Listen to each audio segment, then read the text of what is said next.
Bienvenue dans cette nouvelle analyse approfondie. Aujourd'hui, on va s'attaquer à un concept fondamental en médecine, un truc qui semble un peu réservé aux spécialistes au premier abord. Ouais, un terme qui fait un peu peur. C'est ça, un terme technique, mais qui détient vraiment la clé pour comprendre le vivant. On va parler d'éthiopathogénie. L'éthiopathogénie. Exactement. Concrètement, c'est l'étude détaillée des causes d'une maladie et surtout de la manière dont cette maladie se développe, étape par étape.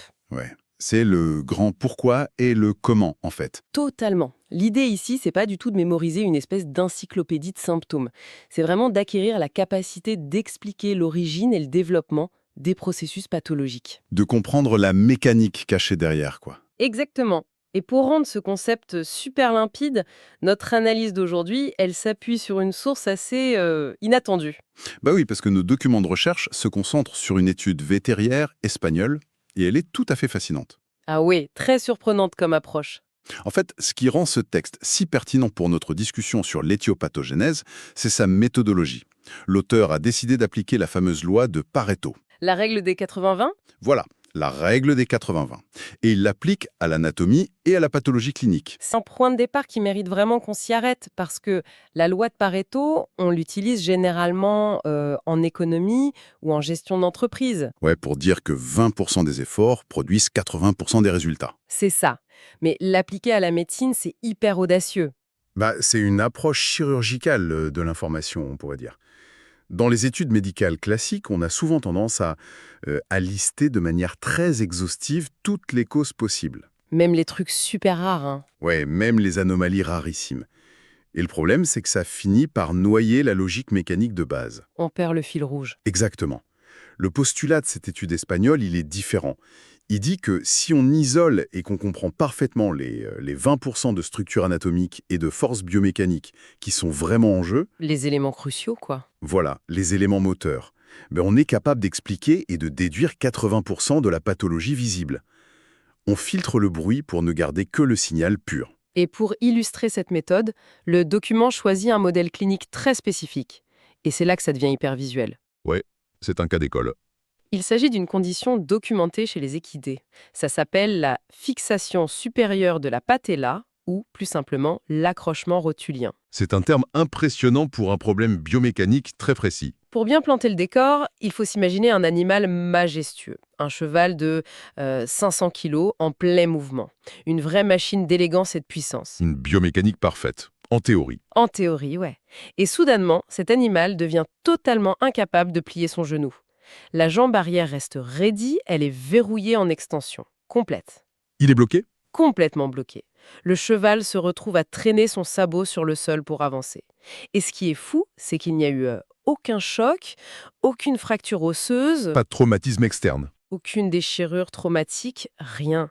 Tout ce drame visuel y découle d'un simple, minuscule défaut d'ingénierie biologique. Et c'est pour ça que ce dysfonctionnement spectaculaire, c'est une fenêtre grande ouverte sur la mécanique interne. C'est fascinant. Parce que qu'on étudie un cheval, un chien ou même un être humain, les principes fondamentaux de la biomécanique, c'est les mêmes. La physique reste la physique. Exactement. Il y a des leviers, il y a des poulies, des câbles, des charnières. Et comprendre l'éthiopathogénie de ce blocage précis, c'est passer du statut de simple observateur qui constate juste qu'une jambe est raide, À celui d'ingénieur du corps, ouais. voilà, quelqu'un qui comprend vraiment la défaillance du système.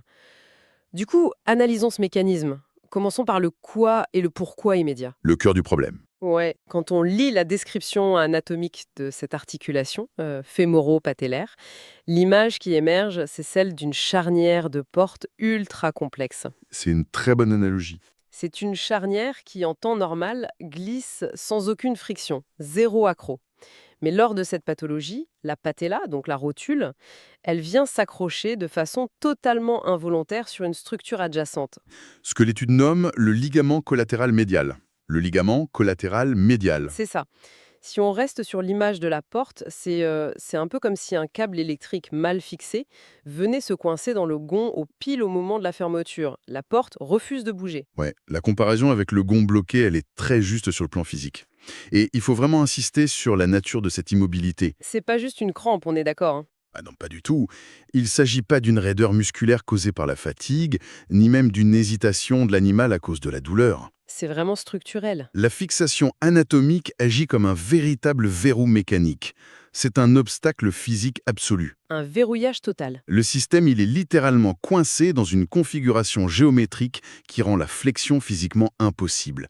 Et ce, peu importe la force que l'animal déploie. Il pourrait pousser de toutes ses forces, ça cointerait toujours. Exactement, la charnière est bloquée. Et ça explique bien la posture figée. Mais, et c'est là que l'éthiopathogénie prend tout son sens, une charnière ne décide pas de se bloquer par magie. Jamais. Il y a toujours une raison. Il y a toujours une cascade d'événements qui préparent le terrain bien avant la panne. Si ce verrouillage mécanique, c'est la conséquence finale, il faut remonter la chaîne de causalité. Pour trouver l'origine profonde du problème. Nos sources identifient 3 origines distinctes qui mènent à ce désastre biomécanique. Et ces 3 origines, elles illustrent parfaitement la différence entre les stabilisateurs actifs et les stabilisateurs passifs d'une articulation. D'accord, commençons par la première. La première cause étudiée, c'est un déficit musculaire. On parle ici d'une défaillance spécifique du muscle quadriceps, qui est le grand groupe musculaire à l'avant de la cuisse. Donc le rôle de ce muscle, ça se limite pas juste à propulser la jambe vers l'avant, si je comprends bien. Non, c'est bien plus complexe. Si on observe sa disposition, il semble envelopper la rotule par le haut. Son rôle, c'est de maintenir une tension permanente, un peu comme les haubans qui soutiennent le mât d'un grand voilier. C'est une super image. Tant que les cordages sont bien tendus, le mât reste parfaitement dans son axe, peu importe comment le bateau bouge sur l'eau. Mais si le quadriceps est sous-développé, Il perd cette capacité de maintien. Et pour filer ta métaphore du mât de bateau, quand les cordages lâchent, le mât commence à vaciller dangereusement. il part à la dérive. Ouais. Un muscle quadriceps, il peut perdre son tonus pour plusieurs raisons de fond. Ça peut être une période de malnutrition sévère, Ou un mauvais régime, non? exactement, un régime alimentaire carencé en protéines, ce qui empêche la synthèse des fibres musculaires. Ou alors tout simplement un excès de sédentarité. L'animal ne bouge pas assez. Voilà, le muscle fond, la tension active disparaît et la rotule, notre fameux mât, perd son alignement directeur. Elle commence à dériver lors des mouvements. Et si la rotule part à la dérive parce que le muscle ne fait plus son travail de traction, elle finit inévitablement par rencontrer un obstacle. Elle sort de son rail. C'est ça. Et ça nous mène à la deuxième origine documentée dans l'étude, le facteur ligamentaire. Le fameux ligament collatéral médial. Nos documents mettent en lumière un concept vraiment crucial ici, celui de la laxité de ce ligament. La laxité, dans le domaine médical, c'est la perte de la fermeté originelle d'un tissu, une sorte d'élasticité excessive. C'est exactement ça. C'est une perte des propriétés mécaniques de base. Il devient mou, en fait. Oui. Dans une architecture saine, un ligament, ça agit comme un stabilisateur passif. C'est comme une ceinture de sécurité. Il possède un seuil d'étirement qui est très strict pour empêcher les os d'aller trop loin. Il fixe une limite. Mais si ce ligament souffre de laxité, il devient trop long, trop lâche. Et au lieu de repousser la rotule déviante ou de lui servir de rail de guidage rigide, il cède sous la pression. Ah, je vois. Il se détend juste assez pour former une petite poche, un véritable piège dans lequel la rotule vient s'encastrer et se verrouiller. Donc la pathologie, elle naît vraiment de la rencontre de ces deux défaillances en même temps. C'est la tempête parfaite. On a d'un côté un muscle qui ne tire pas assez fort pour maintenir l'axe, et de l'autre un ligament qui est trop mou et qui agit comme un filet retenant la pièce instable. Ouais, le houban est lâche et la ceinture de sécurité est défectueuse. Mais ce tableau clinique, il pose une question super intéressante sur les populations à risque. Si on regarde du côté des jeunes individus, on s'aperçoit que ce phénomène est particulièrement fréquent au début de leur vie. Ah oui, c'est très documenté ça. Il doit y avoir un facteur aggravant lié au développement, non? Tout à fait. Et ce facteur aggravant, c'est ce qui constitue notre troisième origine éthiopathogénique, les asymétries de développement structurel lors de la croissance. La croissance, d'accord. Chez les jeunes équidés, et d'ailleurs c'est un peu la même chose lors des poussées de croissance chez certains adolescents humains, le squelette peut connaître des phases d'allongement extrêmement rapides. Ils grandissent d'un coup. Voilà. Les plaques de croissance des os longs, comme le fémur ou le tibia, elles produisent du tissu osseux à un rythme fulgurant. Donc l'os s'allonge, mais les tissus mous, eux, ils ne suivent pas la cadence. La charpente s'agrandit d'un coup, tandis que les muscles et les ligaments qui la soutiennent accusent un gros retard de développement. C'est exactement ça. Et il en résulte une grave décompensation biomécanique. L'équilibre est rompu. L'architecture de base change de dimension, ce qui modifie immédiatement tous les angles de traction et toutes les forces de levier. Les anciens réglages de tension ne correspondent plus du tout à la nouvelle longueur des os. Ah oui, le câble est soudainement trop court ou le système est désaxé. Cette asymétrie temporelle entre la croissance rapide de l'os et l'adaptation beaucoup plus lente du tissu conjonctif, ça crée un environnement d'instabilité globale. Ça rend l'accrochement de la rotule presque inévitable à chaque pas pour ces jeunes animaux. Bon, maintenant que la carte des origines est super claire, je trouve ça intéressant de s'attarder sur le développement quotidien de cette pathologie. Sur la clinique, ouais. Parce que la logique voudrait qu'une fois la rotule coincée, le membre reste bloqué définitivement jusqu'à ce qu'il y ait une intervention extérieure, non? Ça semblerait logique, ouais. Pourtant, l'étude vétérinaire espagnole souligne bien la nature fondamentalement intermittente du processus. La rotule, elle entre et elle sort de ce piège mécanique. Et cette intermittence, elle s'explique par la dynamique même du mouvement. Comment ça?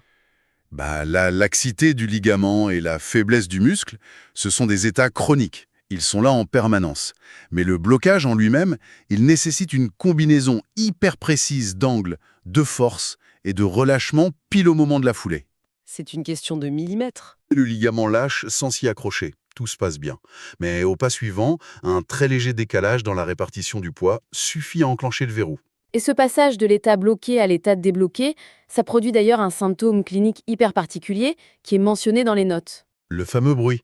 Ouais, c'est un claquement sonore très distinct, un clic audible à plusieurs mètres.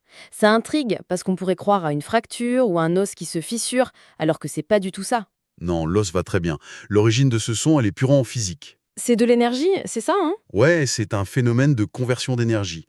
En fait, lorsque la rotule est coincée sur le ligament, la jambe est bloquée vers l'arrière. L'animal, par réflexe, il cherche naturellement à plier son membre. Il force. Il contracte tous les muscles disponibles pour forcer le mouvement. Le verrou mécanique tient bon, mais cette contraction musculaire très intense accumule une énorme quantité d'énergie potentielle dans la jambe. C'est comme le principe de la fronde. Exactement. Une fronde tendue à l'extrême ou un élastique très épais qu'on étire au maximum tout en le maintenant coincé sous une porte. La tension s'accumule de manière complètement invisible. Et le truc, c'est que lorsque, par un changement subtil de l'angle du bassin, ou par un effort un peu désespéré, la rotule réussit enfin à glisser hors de l'encoche du ligament, Le relâchement est instantané. toute cette énergie mécanique potentielle, elle est libérée en une fraction de seconde. La rotule regagne sa place anatomique avec une telle brutalité que l'impact génère une onde de choc acoustique. C'est faux. Ce clic, c'est littéralement le son de l'énergie cinétique qui percute l'os. Entendre ce simple bruit, mais avec une oreille d'ingénieur, ça change complètement la perception du problème. On y entend la tension, le blocage et la libération. C'est la mécanique en action. Et cette compréhension profonde, elle nous amène à la partie qui est peut-être la plus révélatrice de notre analyse, les traitements. Ah, la thérapeutique, l'épreuve de vérité. Exactement, parce que si on saisit véritablement l'éthiopathogénie d'une maladie, la thérapeutique, ça doit plus ressembler à un catalogue de recettes aléatoires. On ne donne pas des pilules au hasard. Ouais. Chaque traitement doit agir comme une ingénierie inverse pour corriger une des origines précises qu'on vient de définir. C'est la démonstration ultime de la maîtrise d'un sujet médical. Prescrire un traitement sans comprendre le mécanisme de réparation qu'il déclenche, c'est agir à l'aveugle. C'est clair. Examinons donc comment chaque approche thérapeutique documentée dans notre source répond à un problème mécanique très précis. Commençons par l'approche musculaire. Ok.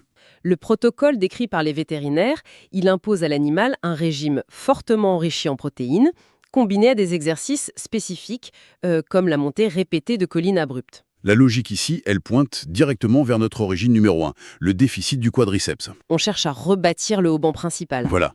L'objectif pathologique, c'est de déclencher une hypertrophie musculaire ciblée. Le travail en côte, c'est un effort de propulsion énorme qui recrute massivement les fibres de l'avant de la cuisse. Et les protéines viennent nourrir tout ça. Exactement. En fournissant les briques de construction, le corps va épaissir le quadriceps. En gagnant en masse et en force, le muscle retrouve sa capacité à maintenir une tension active permanente. Il tire la rotule dans le droit chemin, quoi. Ouais. Et il la garde loin de la zone de danger du ligament. C'est une solution élégante, naturelle. Mais la construction musculaire, ça demande du temps, parfois plusieurs mois. Et le cheval, il souffre maintenant. C'est ça. Si le système est instable aujourd'hui, il faut aussi pouvoir modifier la mécanique immédiatement pour soulager la charnière. C'est ici qu'intervient l'approche biomécanique mentionnée dans le texte, l'utilisation de ferrures orthopédiques. Les errages correctifs. Ouais, à première vue, placer un morceau de métal sous le sabot, à l'extrémité la plus basse du corps, pour régler un blocage situé beaucoup plus haut, au niveau du genou, ça semble peu intuitif. Ça demande d'élargir notre vision de l'anatomie en fait. Un corps en mouvement, c'est pas juste une superposition d'articulations indépendantes. Tout est connecté. Voilà, ça fonctionne selon le principe de la chaîne cinématique fermée.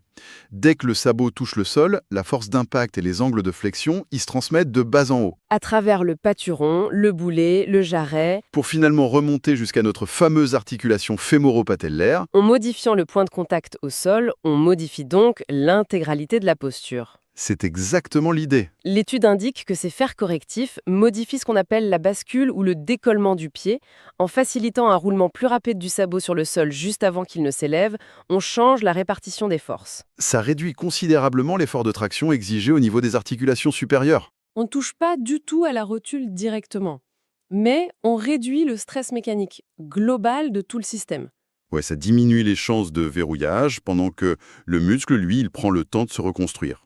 C'est vraiment de la gestion de force pure. Mais parfois, la modification musculaire et posturale ne suffit pas. Si la deuxième origine, la laxité du ligament, elle est trop sévère. Le ligament reste lâche. Il forme toujours ce filet qui attrape la rotule. C'est là que le document détaille une technique fascinante et pour le moins contre-intuitive. Ça s'appelle le splitting. Ah oui, cette technique est incroyable. La procédure consiste à réaliser de multiples micro-incisions chirurgicales directement à l'intérieur de ce ligament relâché. L'idée de lacérer une structure qui est déjà trop lâche et défaillante, ça provoque une sacrée incompréhension au départ. Le bon sens voudrait qu'on évite de traumatiser un tissu qui galère déjà à faire son travail. Exactement, pourquoi l'abîmer encore plus? Et pourtant, cette incompréhension, elle disparaît dès qu'on comprend la physiologie de la cicatrisation. Ah, dis-nous en plus. En pratiquant ces micro-coupures, le chirurgien ne cherche pas du tout à détruire le ligament. Son but, c'est de déclencher intentionnellement une cascade inflammatoire très localisée. Il provoque une alarme dans le corps. Le corps réagit immédiatement à ces lésions. Il envoie plein de cellules réparatrices, comme les fibroblastes, pour combler les brèches. Et le but ultime de cette inflammation provoquée, c'est la fibrose. Voilà, la fibrose, c'est la formation de tissus cicatriciels. Et contrairement au tissu originel d'un ligament, qui possède une certaine souplesse, une belle organisation parallèle de ses fibres, Le tissu cicatriciel, lui, il est chaotique, il est dense, il est dur et surtout, il n'est pas élastique du tout. c'est ça le secret. En forçant la cicatrisation à l'intérieur même du ligament, on remplace l'élasticité défaillante par de la rigidité. Et c'est redoutablement efficace. À mesure que la fibrose s'installe, le tissu se rétracte et s'épaissit. La laxité est littéralement grignotée de l'intérieur. Le ligament retrouve une fermeté mécanique, pas par sa structure naturelle, mais par l'ajout stratégique de ces cicatrices rigides. Il cesse d'être un filet mou pour redevenir une barrière bien solide. Exactement. Cette logique, ça me rappelle cette vieille astuce pour réparer une corde en nylon qui commence à s'effilocher à son extrémité. Elle devient toute lâche, inutile. Au lieu de la laisser se désintégrer, il suffit d'approcher une flamme. Ah oui, très bonne comparaison. Une espèce de petite boule de plastique dure en refroidissant. Et soudain, le bout de la corde est ultra rigide et solide. C'est exactement le même principe. La technique du splitting, elle utilise la réaction du corps pour, entre guillemets, faire fondre le problème et forger un vrai renfort interne. C'est de l'ingénierie biologique à son apogée. Complètement. Il reste cependant une dernière approche thérapeutique discutée dans les sources. Et celle-là, elle est radicale, c'est la desmotomie. La desmotomie, la méthode forte. Elle consiste tout simplement à sectionner entièrement le ligament collatéral médial. L'argumentaire de base, il semble irréfutable. Si c'est cette structure spécifique qui sert de point d'accroche à la rotule, la supprimer purement et simplement, ça éradique la possibilité même du blocage. C'est la solution de facilité absolue, ouais. Plus de ligaments, plus d'obstacles. C'est ça le problème. L'étude vétérinaire espagnole met lourdement en garde contre cette pratique. Elle souligne qu'elle comporte un prix structurel inacceptable. Ce prix, c'est la perte de l'intégrité globale de l'articulation. Il est impératif de se rappeler qu'une structure anatomique, elle n'existe jamais par hasard dans le corps. Elle a une fonction. Avant de devenir un piège pathologique à cause de sa laxité, ce ligament, il occupait une fonction vitale, empêcher les mouvements latéraux excessifs du genou. Et en le sectionnant de part en part, on détruit un stabilisateur primaire. On règle un problème en créant un bien pire. Le symptôme du blocage disparaît, la jambe peut plier, c'est vrai, mais l'articulation entière se retrouve orpheline d'une de ses amarres principales. L'équilibre naturel des tensions est totalement rompu. Et les conséquences à long terme, elles sont dévastatrices pour la machine. Sans ce maintien latéral, la rotule et l'ensemble du genou développent une instabilité chronique sévère. L'usure s'installe, les cartilages s'usent de manière asymétrique, des inflammations articulaires permanentes s'apparaissent. C'est irrémédiable. Le document est catégorique là-dessus. Pratiquer une desmotomie sur un jeune cheval, c'est signer l'arrêt de mort de sa carrière athlétique. Il ne pourra plus jamais supporter les contraintes d'une course, d'un saut ou d'un virage serré à grande vitesse. L'articulation ne tiendra pas. Cette analyse nous offre vraiment une cartographie mentale complète de la pathologie. Nous sommes partis de l'observation superficielle d'une jambe bloquée pour descendre dans les rouages intimes du corps. Jusqu'à l'échelle de l'inflammation cellulaire, ouais. Avant de conclure, je pense qu'il est utile de consolider cette architecture du savoir en isolant les concepts fondamentaux qui résument parfaitement l'éthiopathogénie de cette condition. Les mots-clés de notre source. Voilà. 5 termes clés suffisent à démontrer une compréhension absolue du phénomène. Il y a d'abord la biomécanique, qui rappelle que la biologie obéit toujours aux lois de la physique et de la géométrie des forces. Ensuite, il y a la stabilisation, qu'elle soit active par le muscle ou passive par le ligament. C'est l'état d'équilibre recherché en permanence. Puis la laxité, ce dangereux relâchement tissulaire qui crée le fameux piège. Le déficit de tension musculaire qui laisse la porte ouverte à la dérive de l'articulation. Et enfin, le blocage mécanique, qui est la manifestation géométrique finale, là où la charnière se retrouve physiquement encastrée. Ces concepts, tirés de l'étude méticuleuse d'un problème vétérinaire, ils délivrent une leçon universelle sur la nature de la santé et de la maladie. Oui, ça dépasse largement le cadre du cheval. L'éthiopathogénie nous enseigne que le corps vivant est un système où l'isolation n'existe pas. Un muscle faible en haut entraîne un relâchement au milieu qui se verrouille à cause d'un angle inadéquat en bas. Rien ne se produit dans le vide. Chaque composant est le gardien de l'équilibre des autres. Comprendre l'origine des maladies, c'est vraiment accepter cette complexité interconnectée. C'est refuser les explications simplistes pour privilégier l'étude patiente des causes profondes et de leurs répercussions en cascade. Exactement. Et d'ailleurs, cette réflexion systémique, elle s'ouvre sur une interrogation fascinante pour clore notre analyse. Le cas de la desmotomie. Cette chirurgie qui coupe le ligament pour éliminer rapidement le symptôme tout en ruinant l'intégrité future de l'articulation. Ça fait réfléchir, ouais. Ça résonne comme une métaphore puissante. Quand on y pense, il est légitime de se demander à quelle fréquence nos interventions médicales modernes, même lorsqu'elles s'appliquent à l'humain, cèdent à cette tentation de la solution de facilité. La réparation rapide au détriment du système global. Exactement. Sommes-nous parfois trop promptes à couper le fil rouge pour faire taire l'alarme immédiate, que ce soit par l'ablation précipitée d'un tissu ou la suppression purement chimique d'un symptôme? Plutôt que de s'engager dans le vrai travail, C'est ça, le travail complexe et minutieux qui consisterait à restaurer l'architecture globale et l'équilibre naturel de la machine corporelle. C'est une perspective exigeante à explorer, mais elle redéfinit fondamentalement la notion même de véritable guérison.